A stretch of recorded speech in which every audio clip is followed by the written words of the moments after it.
Bonsoir, peuple de Dieu. Je vous salue une fois de plus au nom de Jésus-Christ de Nazareth. Nous sommes là pour vous parler une fois de plus concernant les révélations que le Seigneur Jésus ne cesse de nous donner et de nous révéler. Dans ces temps de la fin, nous sommes là pour préparer le peuple du Seigneur. Ce soir, je viens avec un enseignement, un thème nouveau, les deux trompettes d'argent fabriquées par Moïse. C'est ça le thème de l'enseignement de ce soir, les deux trompettes d'argent. Pourquoi les deux trompettes d'argent? Et pourquoi Dieu demande seulement à Moïse de fabriquer deux trompettes d'argent? Nous allons essayer de comprendre cela ce soir par l'aide de l'Esprit de Dieu. Lisons la parole de Dieu. Dans le livre de Nombres chapitre 10, nous allons commencer à partir du verset 1 jusqu'au verset 10. Voici ce que la parole de Dieu déclare. L'Éternel parla à Moïse et dit, « Fais-toi deux trompettes d'argent, et tu les feras d'argent battu. Elles te serviront pour la consécration de l'assemblée, pour la convocation de l'assemblée et pour le départ des camps. Quand on en sonnera, toute l'assemblée se réunira auprès de toi, à l'entrée de la tente d'assignation. Si l'on ne sonne que d'une trompette, les princes, les chefs des milliers d'Israël se réuniront auprès de toi. Quand vous sonnerez avec éclat, ceux qui campent à l'Orient partiront. Quand vous sonnerez avec éclat pour la seconde fois, ceux qui campent au midi partiront. On sonnera avec éclat pour leur départ. Vous sonnerez aussi pour convoquer l'assemblée, mais vous ne sonnerez pas avec éclat. Les fils d'Aaron, les sacrificateurs, sonneront des trompettes. Ce sera une loi perpétuelle pour vous et pour vos descendants. Lorsque dans votre pays, vous irez à la guerre contre l'ennemi, vous sonnerez des trompettes avec éclat et vous serez présents au souvenir de l'Éternel votre Dieu et vous serez délivrés de vos ennemis. Dans vos jours de joie, dans vos fêtes et à vos nouvelles lunes, vous sonnerez des trompettes en offrant vos holocaustes et vos sacrifices d'action de grâce. Et elles vous mettront en souvenir devant votre Dieu. Je suis l'Éternel votre Dieu. Amen. Avant de commencer, prions. Seigneur notre Dieu, au nom de Jésus-Christ, dans son nom est glorieux, nous remettons ces moments-ci entre tes mains. Conduis-nous, dirige-nous, guide-nous. Parle-nous, enseigne-nous par ton esprit. Laisse que l'onction prophétique nous couvre, nous enveloppe et touche aussi tous les auditeurs et tous ceux qui vont visionner cette vidéo après. Au nom de Jésus-Christ de Nazareth. Et permets, Seigneur, que notre audition soit pointue pour pouvoir saisir la pensée prophétique de ces messages au nom de Jésus. Amen. Église du Seigneur, nous parlons des deux trompettes d'argent que l'Éternel a ordonné à Moïse de fabriquer. Nous venons de lire cela maintenant. Qu'est-ce que ça veut dire, peuple de Dieu? Deux trompettes d'argent. Pour définir d'abord la trompette est un instrument de musique à vent. Donc pour dire, pour que la trompette émette un son, il faut qu'il y ait le vent. Il faut que le vent se mette en mouvement. C'est pour cela que pour jouer une trompette, l'homme a besoin de souffler à l'intérieur de la trompette et quand le vent sort de l'autre côté, ça émet un son. C'est ce qu'on appelle le son de la trompette.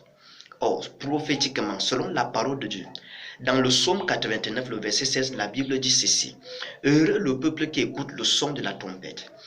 Il marche à la clarté de ta face, ô Éternel. Ça, c'est le psaume 89, le verset 16. C'est ce que la parole de Dieu déclare là-bas. Donc, nous voyons ici que Dieu compare la voix prophétique, le ministère prophétique véritable au son de la trompette. Pour dire, quand un véritable prophète fait entendre la parole de Dieu, quand il parle la part de Dieu, c'est le son, c'est la trompette. Il est en train de sonner cette trompette. Et nous avons vu que la trompette est un instrument de musique à vent, ou c'est encore un instrument de musique à vent éclatant. Donc, or, la Bible dit que le Saint-Esprit, Dieu, le Saint-Esprit est comme le vent. Il se manifeste souvent comme le vent. Le vent est l'un des symboles de l'esprit. Quand l'esprit vient, on voit toujours le vent. Quand Dieu qui est esprit vient, on voit toujours le vent. Parce que les anges sont des esprits Et la Bible dit que Dieu fait des anges, il fait de ces anges des vents. Donc les esprits sont des vents. Ça veut dire que le Saint-Esprit qui vient en nous, le Saint qui vient dans le prophète qui est un instrument entre les mains de Dieu, ne peut pas faire entendre la voix tant que le vent, le saint vent, ou qui est le Saint-Esprit, n'a pas parlé. S'il parle, c'est là où le prophète peut parler. Si le Saint-Esprit ne parle pas, le prophète n'a pas le droit de parler. Aujourd'hui, on se retrouve avec des prophètes qui parlent à tout moment, n'importe comment. Ce n'est pas ça le ministère prophétique. C'est pour ça que ces deux trompettes faites d'argent battu. Cela nous montre deux alliances. Les deux trompettes dans nous parlent de deux alliances. La première trompette représente la première alliance, la deuxième trompette représente la deuxième alliance, c'est-à-dire Moïse et Jésus. La première trompette d'argent représente la première dispensation qui est donnée par Moïse, c'est-à-dire la loi, la dispensation de la loi. Et la deuxième trompette symbolise la dispensation, la seconde dispensation, la seconde alliance, qui est l'œuvre de Jésus-Christ, l'œuvre du Christ. C'est pour ça que la Bible dit que là, dans le livre de Jean, la loi a été donnée par Moïse, mais la grâce et la vérité sont venues par Jésus-Christ. Voici les deux trompettes-là qui sont représentées. Donc la première trompette représente Moïse, tout l'Ancien Testament. La deuxième trompette représente aussi tout le Nouveau Testament, jusqu'à l'Apocalypse. C'est ça, l'œuvre de Jésus-Christ. Et on dit que les deux trompettes sont faites d'argent battu. D'argent battu.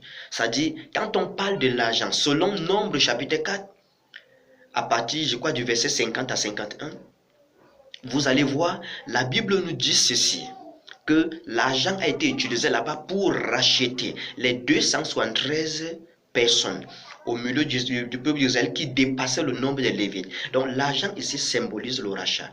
L'argent, c'est le rachat. Pour dire, les messages que Moïse, les messages de l'Ancien Testament ont parlé du salut d'Israël, ont parlé pour le salut du peuple d'Israël. Donc si les premiers prophètes, leur message parlait de la venue du Christ, de celui-même, le Shiloh qui devait venir et qui est déjà venu, Jésus de Nazareth, qui devait venir pour sauver le peuple, pour sauver Israël. C'est pourquoi Dieu dit, le salut viendra de moi. Donc c'est Dieu qui est notre salut. Et dans l'Ancien Testament, on annonçait la venue de ce Messie. Or, si vous allez chez les Juifs, on vous dira que le Messie, c'est le Dieu, fait Dieu dans un corps. C'est un Dieu prophète. C'est-à-dire, c'est Dieu qui devient comme un prophète. Il se fait homme. C'est ça le Messie. Et c'est lui que le peuple d'Israël attendait.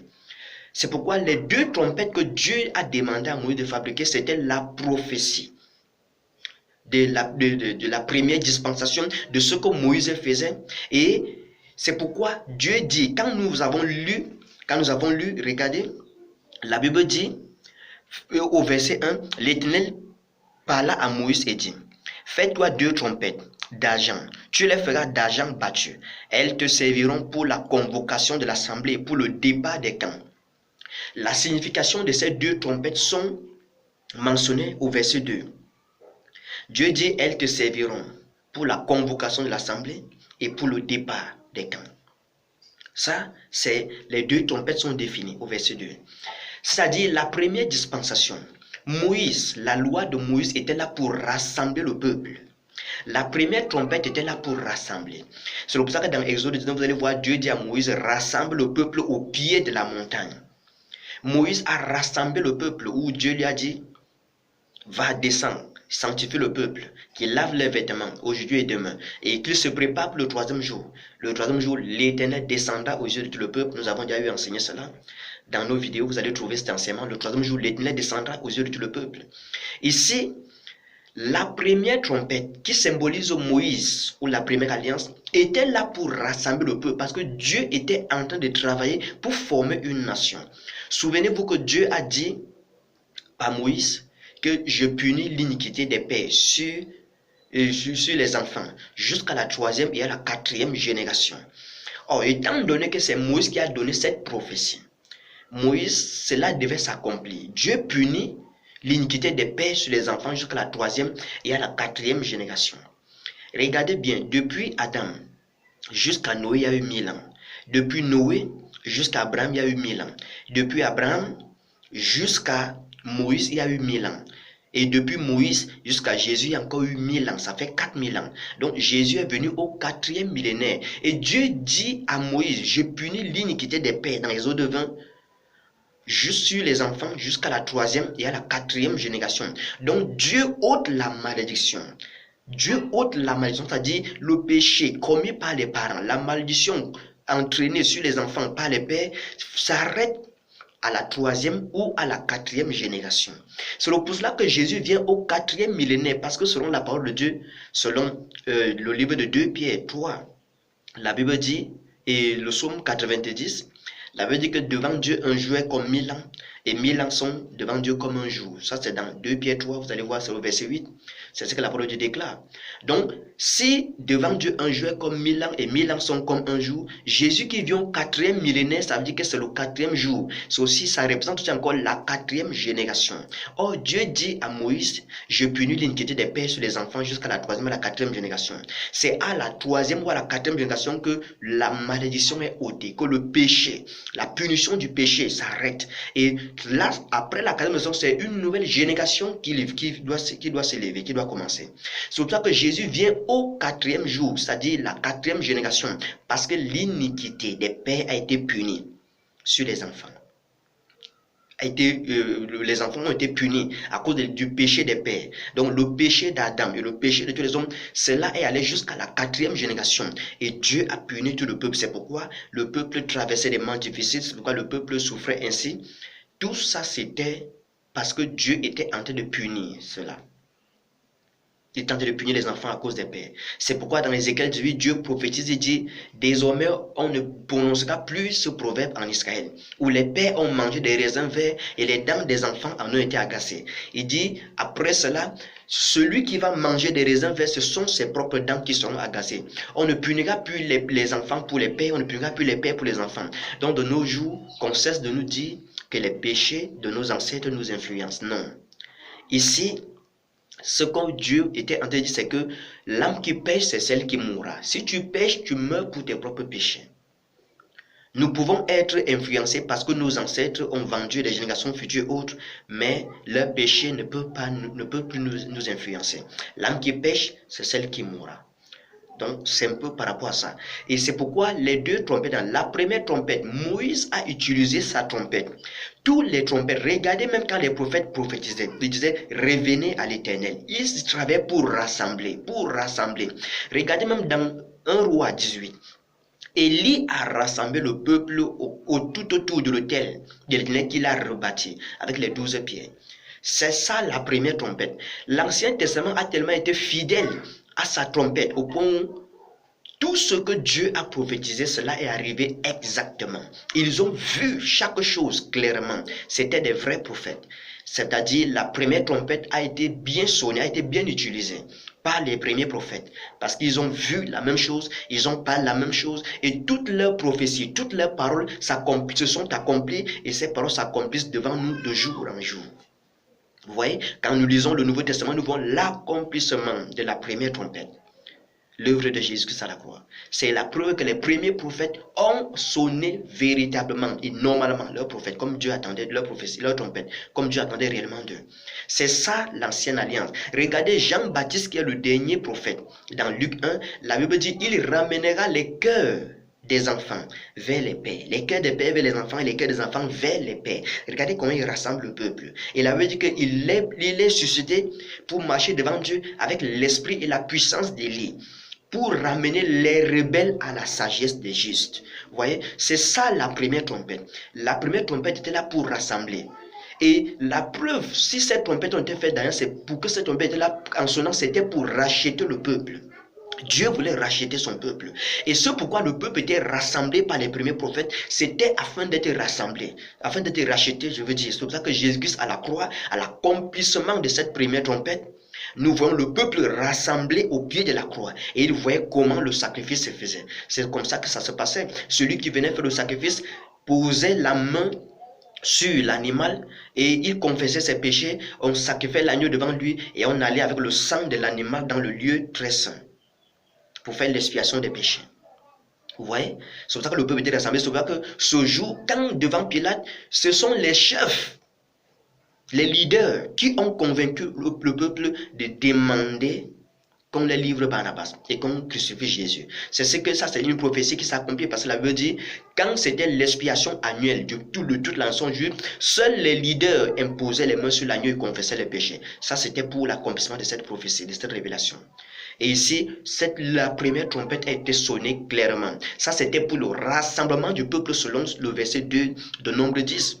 Il dit, elles te serviront pour la convocation de l'assemblée. La première trompette a convoqué l'assemblée. Mais maintenant, regardons la deuxième trompette. La deuxième trompette n'est pas là pour faire n'importe quoi ou pour agir n'importe comment. La deuxième trompette est là uniquement pour le départ des camps. Ça, c'est le point culminant.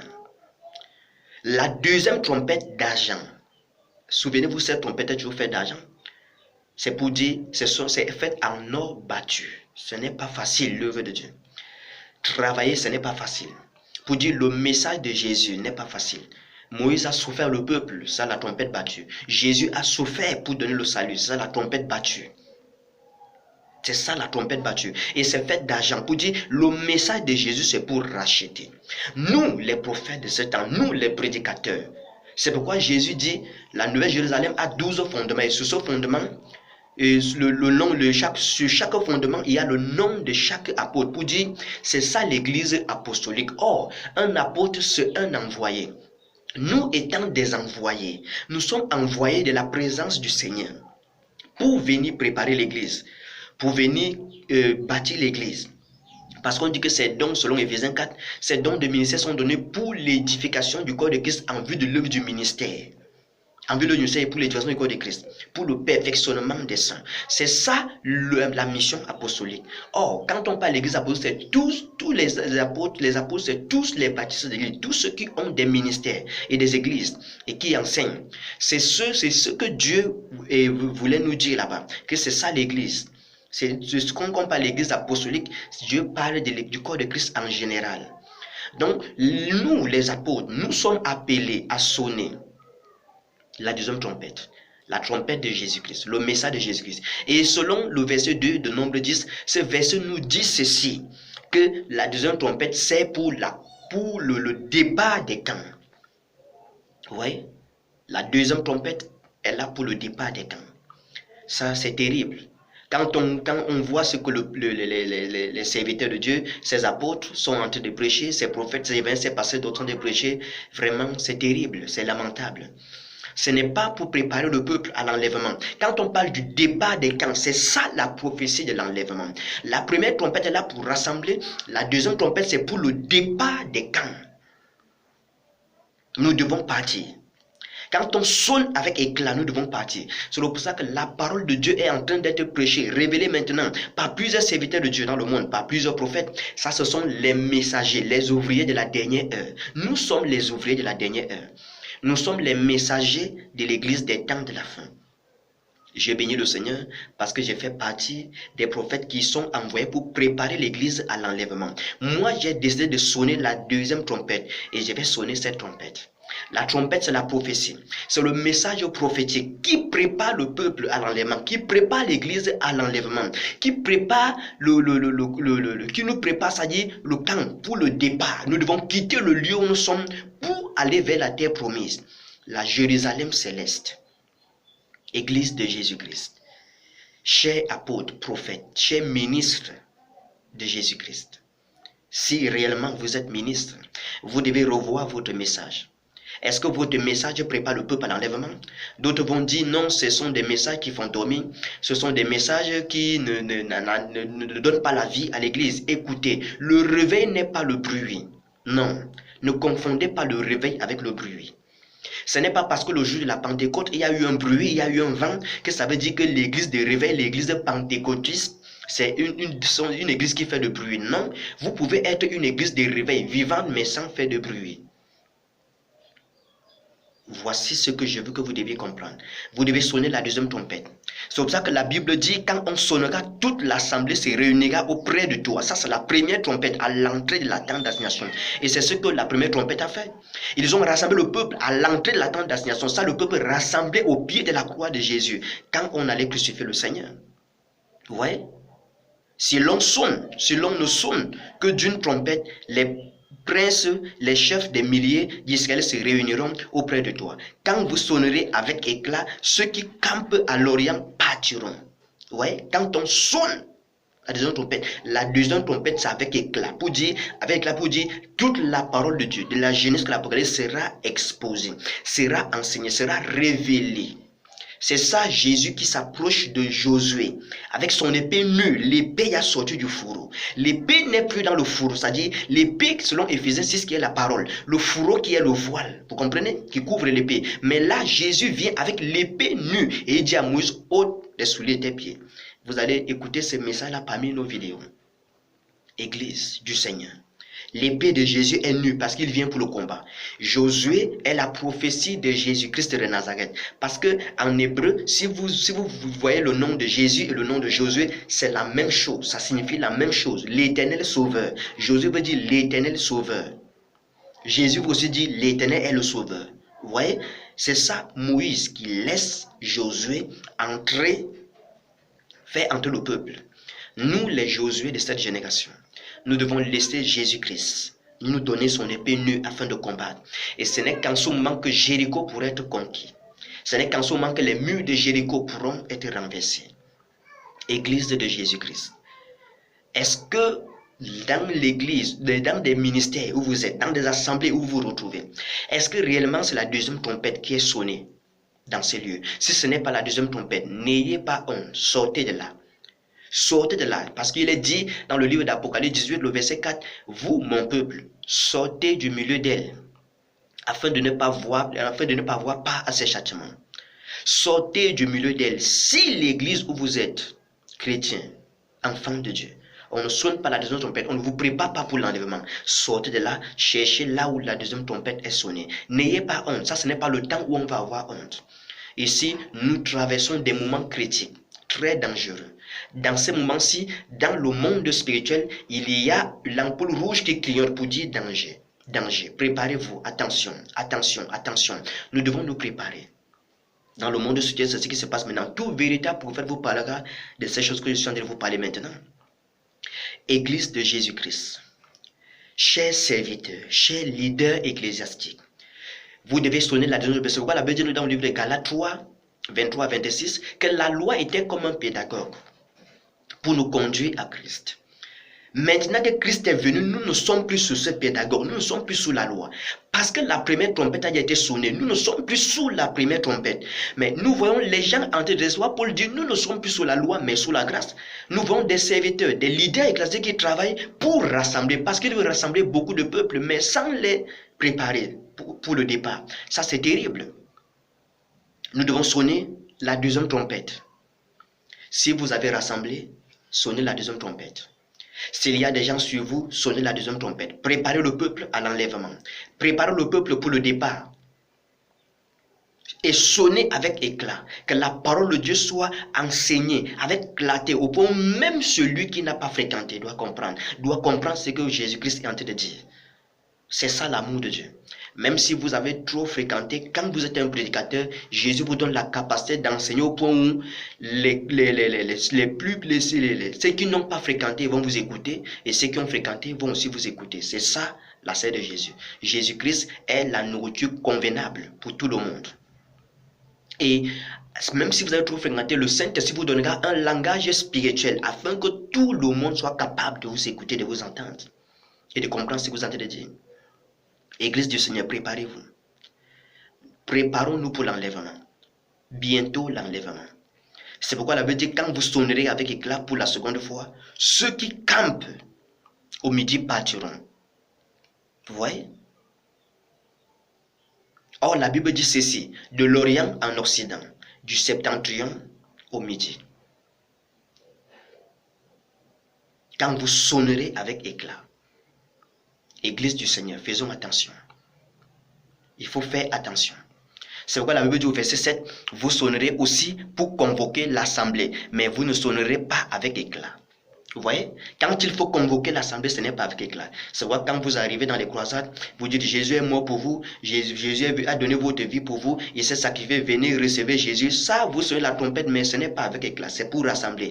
Mais Quand c'est pour le départ, il faut sonner avec éclat pour dire, il faut enseigner au peuple quelle est la prophétie de l'amour de Jésus.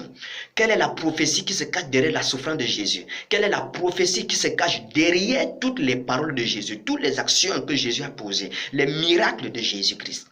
Quelles sont les révélations, les prophéties cachées là derrière? C'est ça, sonner avec éclat. Et ce sont ces miracles, ces paroles qui préparent le peuple à l'enlèvement. Parce que toutes ces choses nous parlent de la seconde venue et de notre enlèvement, de l'union de l'Église et de Christ dans les airs pour l'éternité.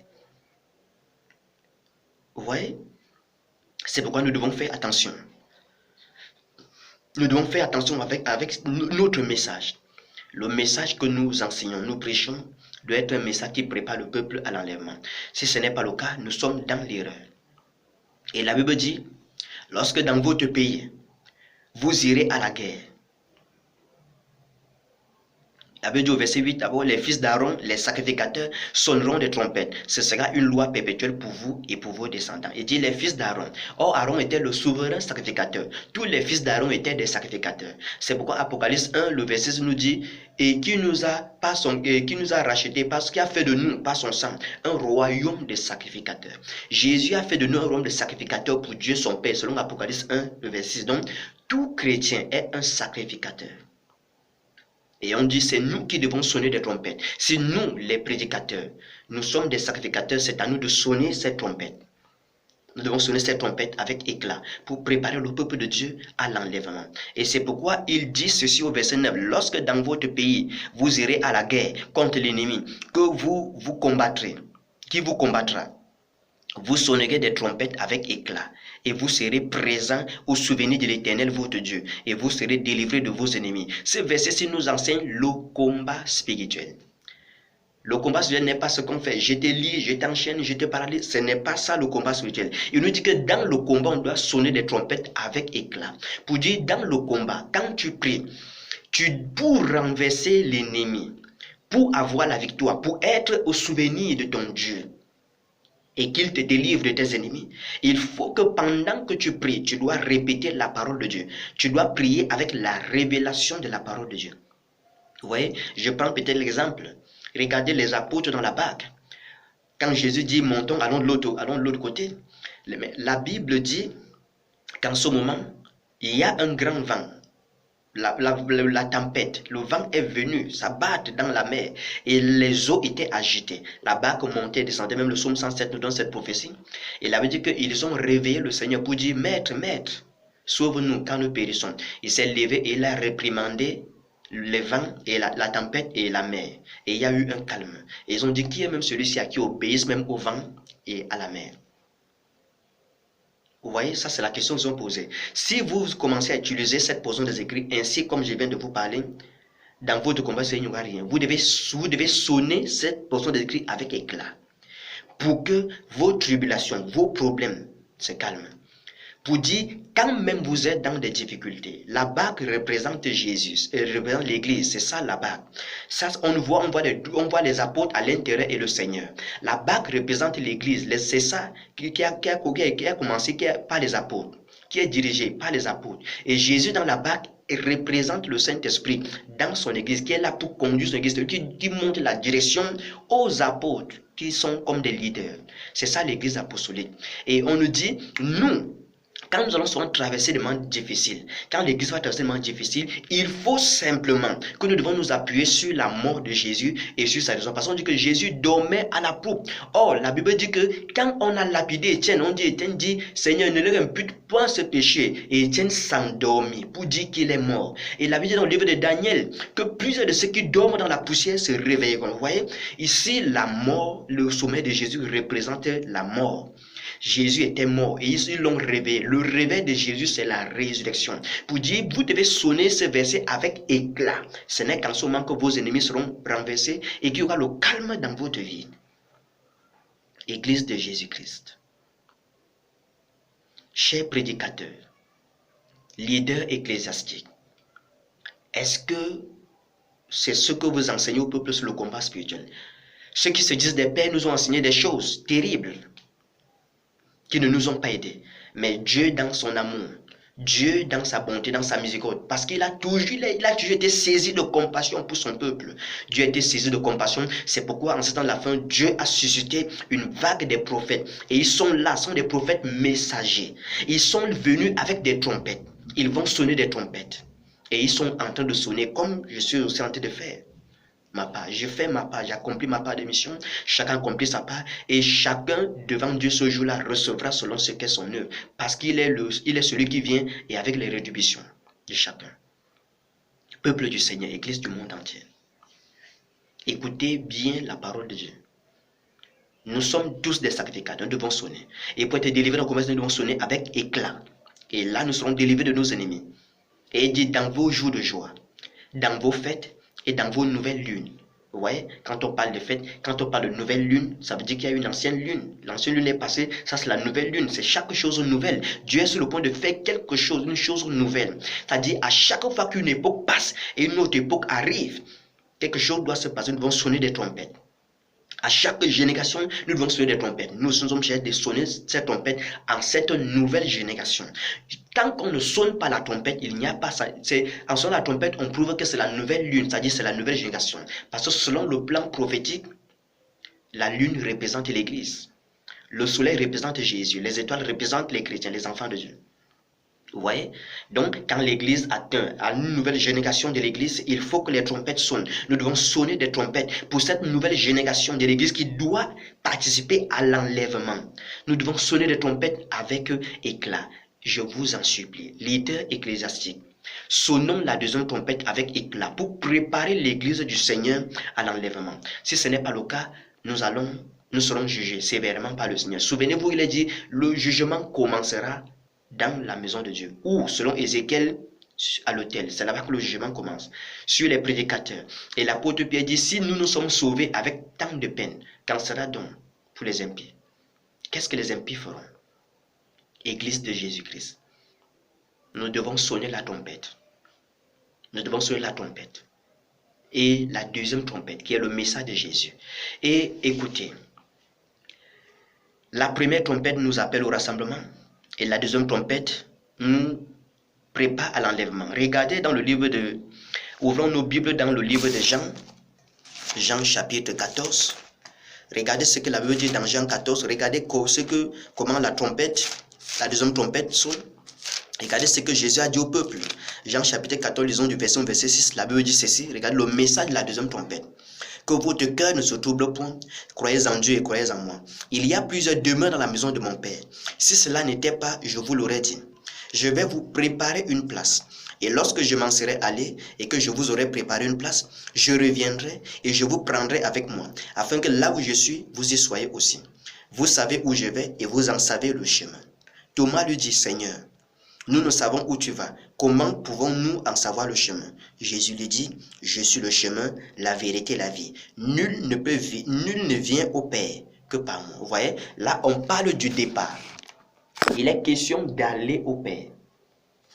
Nous devons aller au Père. C'est pourquoi nous devons nous préparer, Église de Jésus-Christ. Prédicateurs, leaders ecclésiastiques. Préparons le peuple au départ. Préparons l'Église à l'enlèvement. Si nous ne faisons pas cela, nous allons avoir des problèmes très graves avec le Seigneur.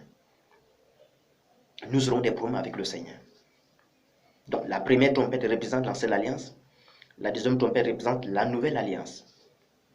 Ce sont ces deux alliances, Moïse et Jésus. C'est pourquoi, dans Deutéronome 18, le verset 15 à 19, Moïse dit au peuple, Dieu vous suscitera d'entre vos frères un prophète comme moi.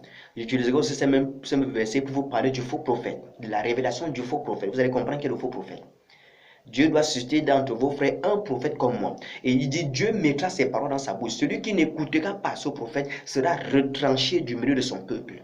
Vous voyez, toute personne qui ne veut pas écouter la parole de Jésus, tout homme qui rejette Jésus comme la parole de Dieu, cet homme sera retranché du milieu de son peuple pour dire, il ira à la mort éternelle. Et celui qui écoute les paroles de Jésus, il ira aussi à la vie éternelle. Ça, il va demeurer au milieu de son peuple. C'est ce que ce verset veut dire.